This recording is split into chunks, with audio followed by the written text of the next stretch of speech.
Hey, welcome back to the Adventures in Brain Injury podcast.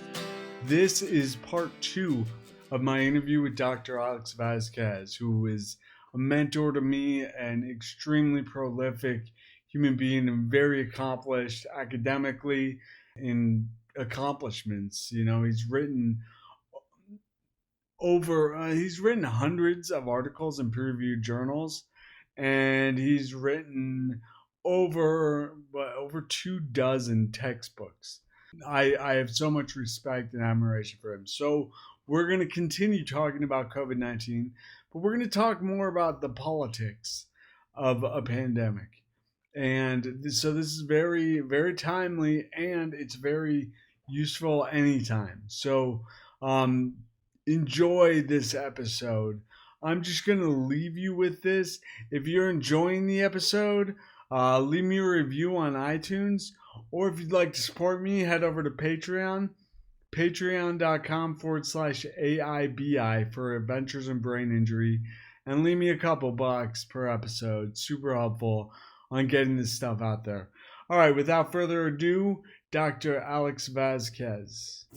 Well, yeah, what I'm saying is we're building up the host defense instead of trying to attack the virus, which is fine. We can go after the virus as well, but let's build up our immunity.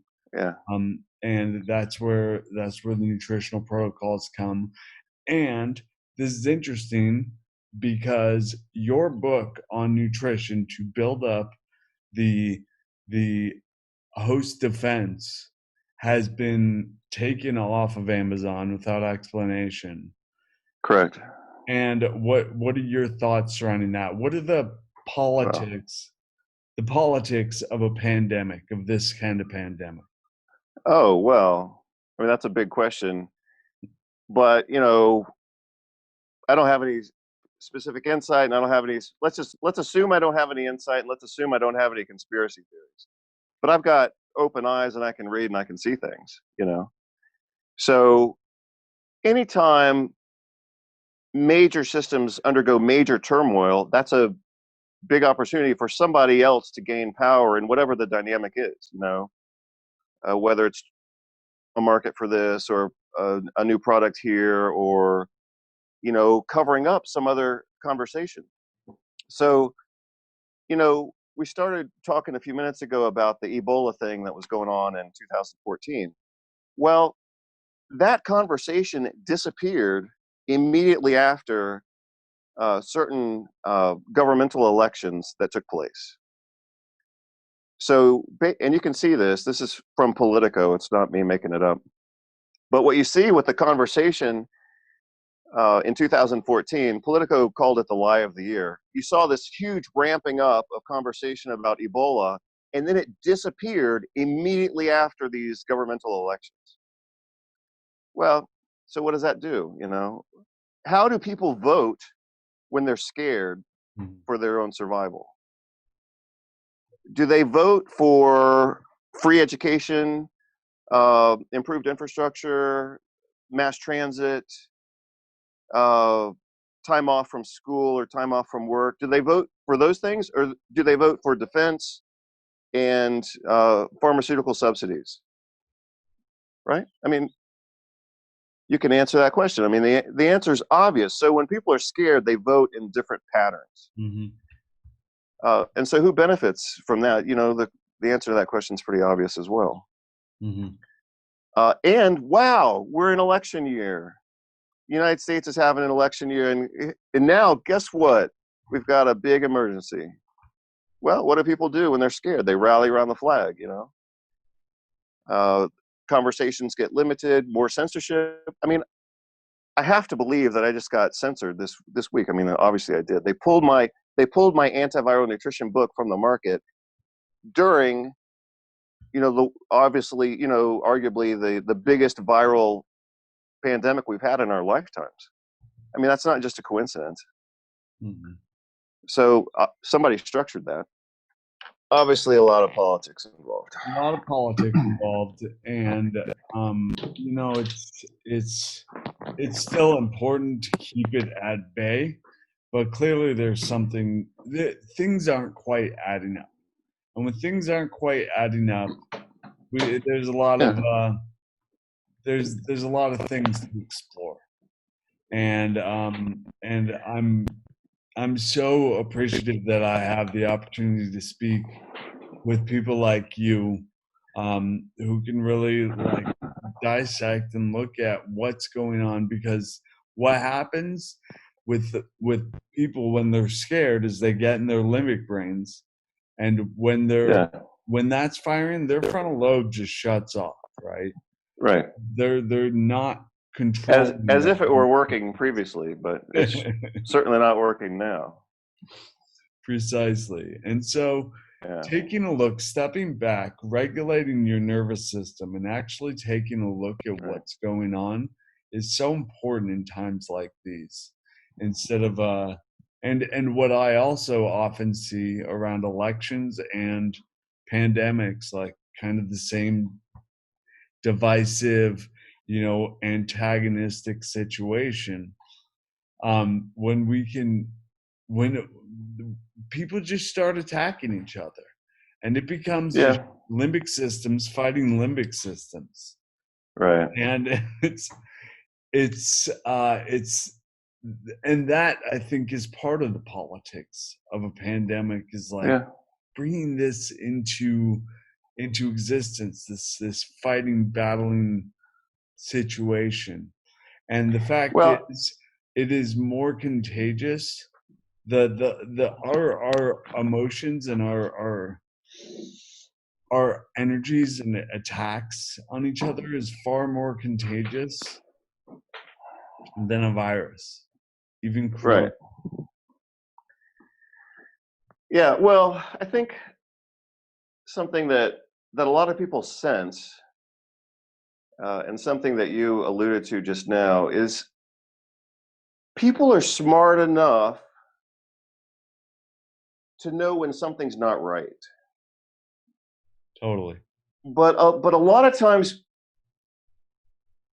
uh, I guess I just have to say this the way that it occurs to me. A lot of times, people are smart enough to know that something's not right, but they may not be sophisticated enough to figure out what that problem is. You know, and that's happened to all of us. It's happened to me.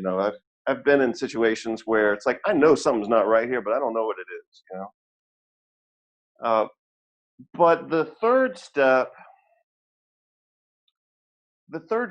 would be to have enough knowledge along with enough sophistication to be able to create an alternate narrative or to create an alternate solution, right? So the solution that's being offered to people right now is they're trapped in a burning car and they're supposed to wait for the fire department to come get them out of the car, right? Obviously, people are going to start being scared and irritated and outraged with each other. So let's just go with the metaphor. Let's say you've got a person, and this is an unfortunate metaphor, but it's actually somewhat accurate. Let's say two people are trapped in a burning car, and the police arrive, and the doors are jammed, and the police say, "Stay in your car until the fire department gets here." Well, if a person is the driver, they're going to look to the other people in the car, and they're going to say, "Get me out of here! Do something! Why aren't you doing anything?" Right? I mean, that's a reasonable metaphor. So we become irritable and we put the blame on other people to solve our problems when we don't know how to solve Mm. our problems.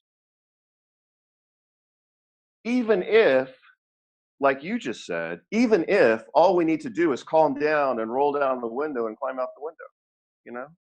Mhm. What if this has a simple solution? And I'm not suggesting in this conversation right now, I'm not suggesting that it does. I'm not trying to say, oh, well, this is a simple solution and I have the solution. I'm not saying that. But I'm saying generally, what if a problem has a simple solution? See, that's part of the medical paradigm. You ready for this? I don't know if you're ready for this. Here it is. Here it is. Part of the medical paradigm is that serious problems require serious solutions. Ta-da! So let's assume let's assume this is a serious problem. Let's assume everything they say is correct. It's contagious. We've never seen anything like this before. We don't know what's happening. That's all nonsense anyway. But let's say it. Again, part of the medical paradigm is fear, concern, serious problems require serious measures, right? So cancer is a serious disease. From the medical perspective, it requires serious treatment, which is obviously chemotherapy and radiation. That's about as serious as it gets in the medical world.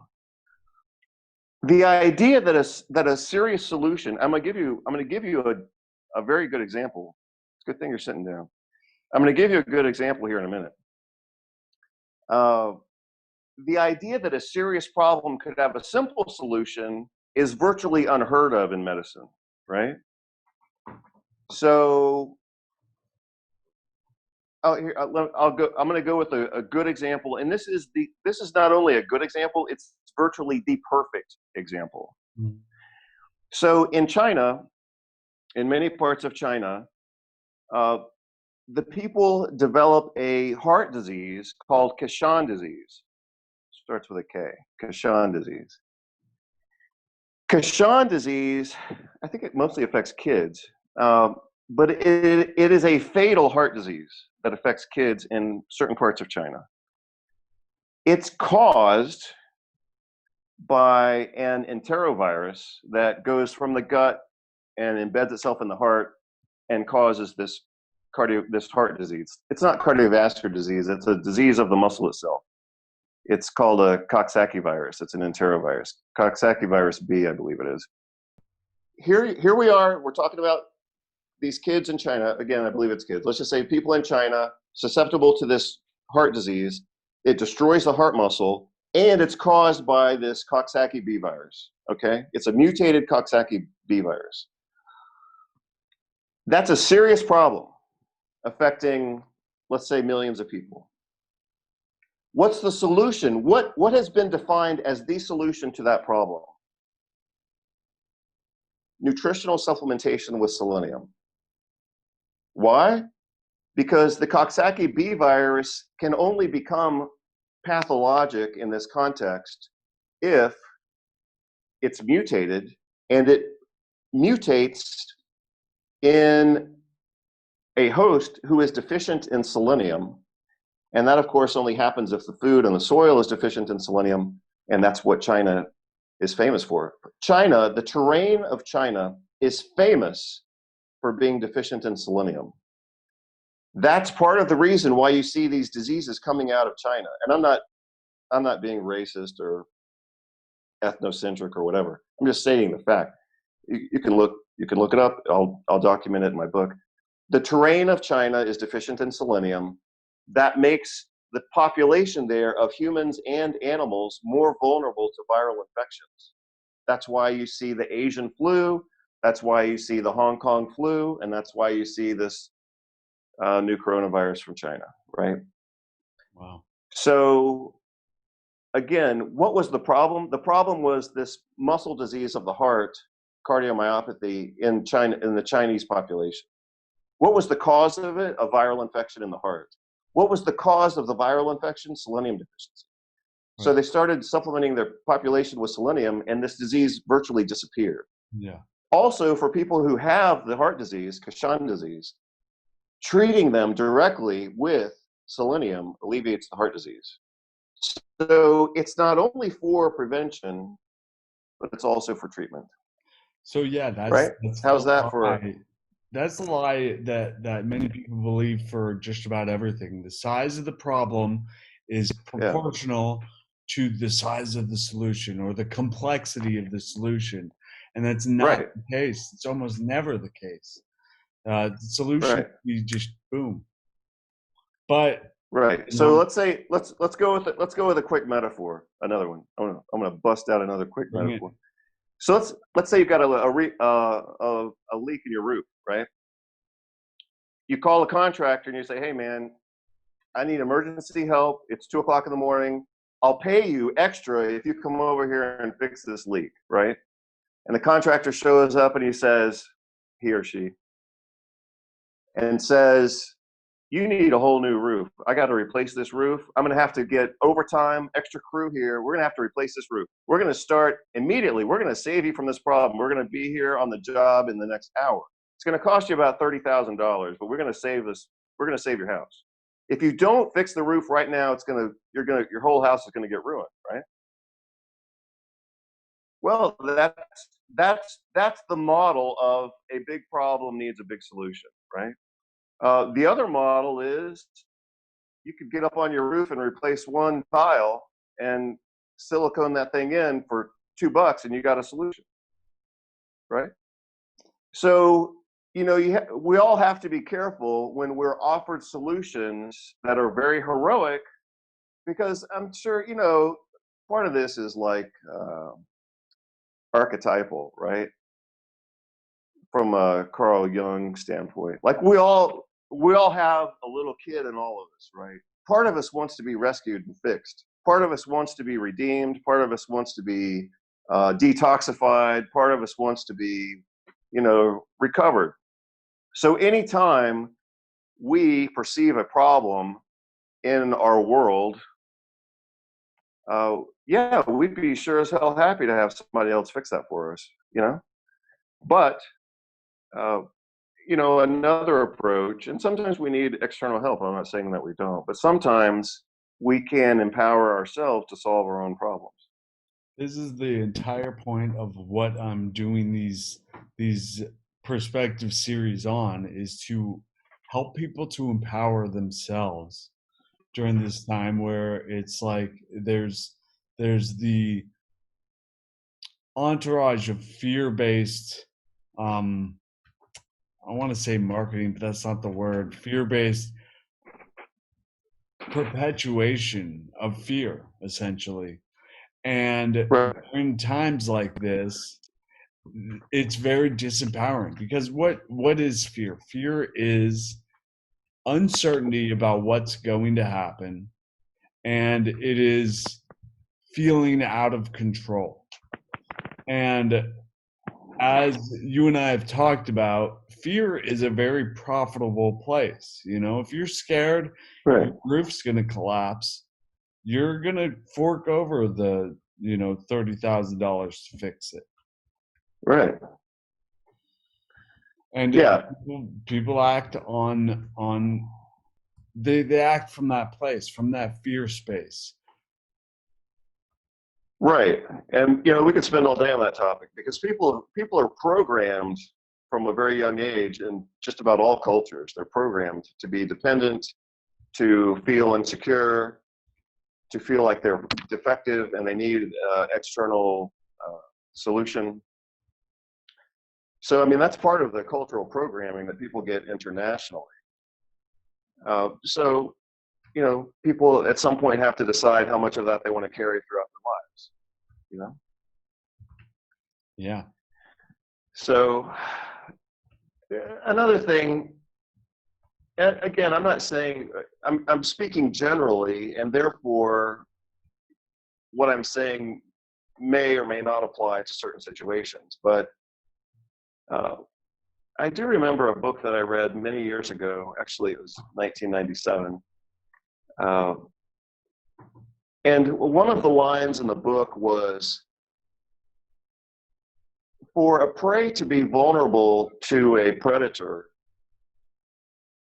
the prey has to agree to take on the role of the prey. And in some cases that's true, and in some cases maybe it does or doesn't apply. I mean, all metaphors either apply or don't to specific situations, but you can still see some truth in that, right? If someone's in an abusive relationship, they've chosen to stay in that abusive relationship, and at some point they can choose to leave. Mm-hmm. Whether that's a romantic relationship or a friendship that's toxic, or a worker-employee relationship. But to remain in a disempowered position in any power dynamic is a choice. It's not an absolute choice in all situations, So if the military shows up at your house and decide that if a person wakes up one day and they've got the military police outside their house and they get executed, yeah, they probably didn't have a lot of options there, you know. So again, I'm not saying that all these solutions have or all these metaphors apply to all situations, but I am saying that a lot of times, you know, we can empower ourselves, and maybe we're not omnipotent, we're not all powerful just because we empower ourselves. I mean, it's not like people go from being victim to, you know, superhuman all of a sudden. But we can go from being victim to, you know, a bit more empowered, and then a bit more autonomous, and that doesn't make us superheroes. It just means we have more options. And again, going back to the theme that we're focusing on today with viral infections, you know, if people are ignorant, and we're all ignorant, ignorant and stupid are two of my favorite words. And not just to, I don't just use those for other people. I use them for me. Like we're all stupid. Totally. We're all ignorant, and we're designed by society, the way social structure is. We're all designed to be stupid and ignorant. And I'm saying that about me, and I've got 3 doctorate degrees, and I've published 100 articles and 35 books, you know. Mm-hmm. We're all designed structurally and educationally, we're designed and structured to be stupid and ignorant. But we can change that, you So know. I love that you brought up ignorant, because ignorance is so much. I think ignorance is like a superpower. What we can ignore strategically, be like, I'm not paying attention to that shit. Yeah, That's that's a superpower. That's like choosing right, where our attention is placed. So yeah, I'm absolutely ignorant. I ignore a bunch right, of stuff that doesn't matter to me. sure. So, but you're talking about being like selectively ignorant and Yes. consciously ignorant. Like I'm going to ignore this email. I'm going to ignore whatever this problem is. I'm talking about being ignorant of things that we should know and that we would benefit from if we knew them, right? Mhm. That's when I talk about people being ignorant, that's what I'm talking about, because those are the things that we're ignorant of, you know. Uh, and I could go through why are all medical doctors structurally composed and created to be ignorant about nutrition? Hmm. Why does medical education completely exclude the topic of nutrition? That's ignorance by design. Right. Why do people graduate with a bachelor's degree or a master's degree or a doctorate degree and they have no training whatsoever in problem solving or public speaking or leadership? Hmm.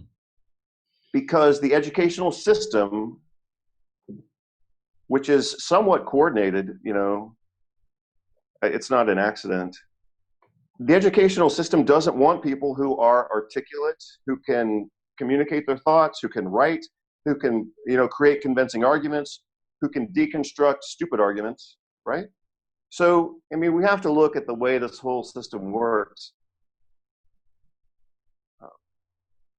That occurred to me just this past week, actually. I was thinking, so I've been through 3 doctorate programs, you know, and all doctorate programs, all programs talk about critical thinking and all that kind of stuff. That's all Lip for the service. catalog, you know.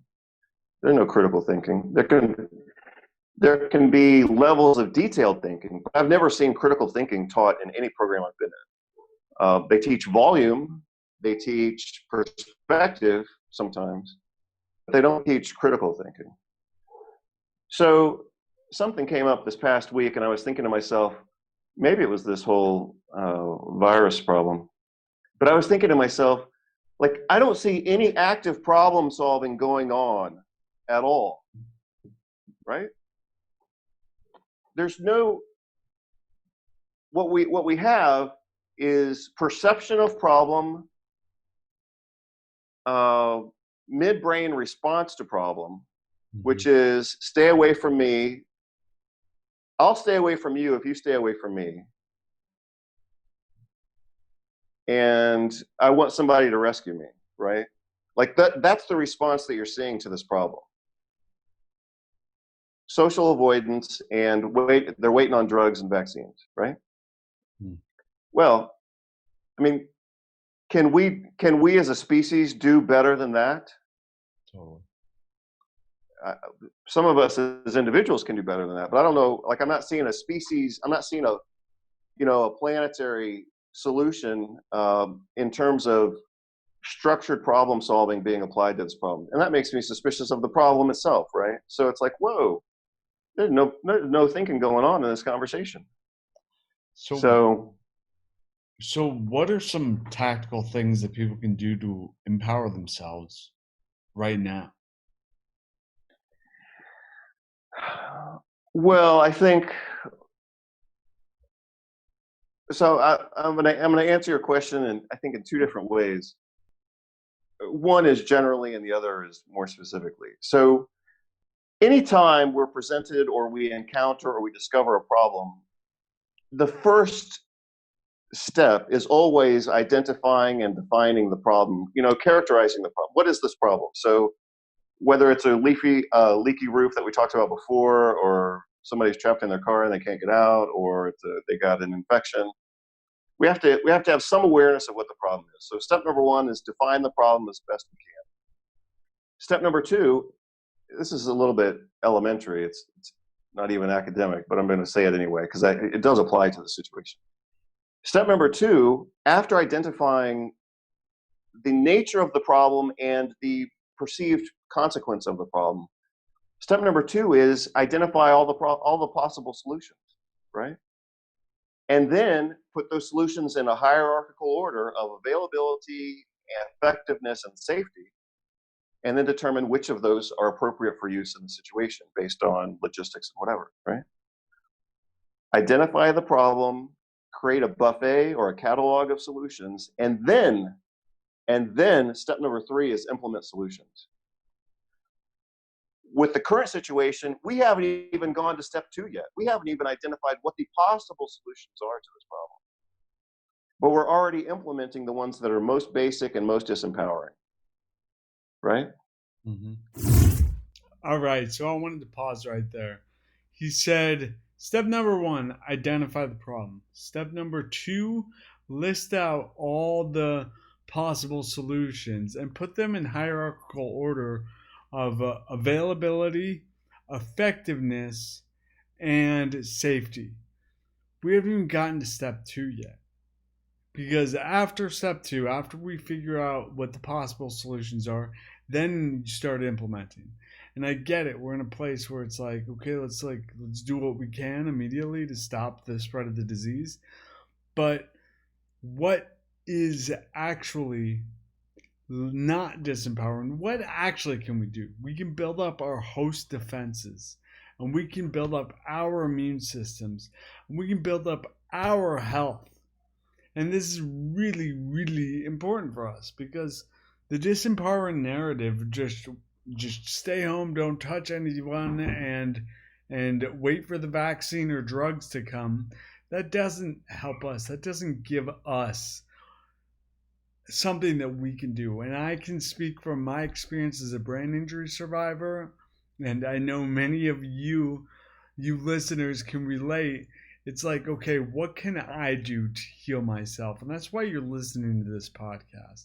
What can I do to give myself the best shot to recover, to be immune to viruses, all of that. So building up our host defenses is so important. Just wanted to pause there. He's going to go into more specific things, and I'm going to start the next episode with that. And yeah, I'm really looking forward to seeing you guys in that episode. So if you're enjoying this, please leave me a review on iTunes. And if you're not enjoying this and you just want to tell me like I need to do way better, go to iTunes, leave me a review. I'll take 1, 2, 3, 4, or 5 stars, whatever you want. So thank you guys for listening. Thank you for your support. And until next time, yeah, we're gonna have Dr. V on here, and it's gonna be great. So I'll see you in the next one. Adios. Someone take me to a doctor.